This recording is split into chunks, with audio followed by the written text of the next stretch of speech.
உங்கள் தென்னை மரத்தில் இலைகள் வந்து வி ஷேப்பில் இந்த மாதிரி கட் ஆகிருக்குதா, இந்த மாதிரி துளைகள் காணப்படுதா அப்படின்னா உங்கள் தோட்டத்தில் இருக்க தென்னை மரத்தில் காண்டாமிருக வண்டுகளோட தாக்குதல் இருக்குது. இந்த மாதிரி நம்ம தோட்டத்தில் மட்டை கழிவுகள் இருந்துச்சுன்னா இதை நம்ம வந்து சுத்தம் பண்ணணும்.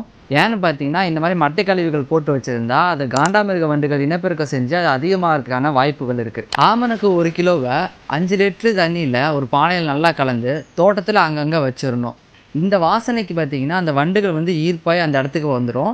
அதை அப்பப்போ நம்ம எடுத்து சுத்தம் பண்ணிக்கலாம். இதுக்கு மாறாக பார்த்தீங்கன்னா சுத்தமான கல் நம்ம உபயோகப்படுத்தலாம். இல்லைன்னா விளக்கு பொறிகளை வச்சு அந்த வண்டுகளை பிடிக்கலாம். மெட்டாரைசியம் அனிசோஃபில்ங்கிற பூஞ்சியை நம்ம தோட்டத்தில் இருக்க குப்பையில் தெளிக்கிறது மூலமாக அங்கே உருவாக லார்வா மற்றும் வண்டுகளை நம்ம கட்டுப்படுத்த முடியும்.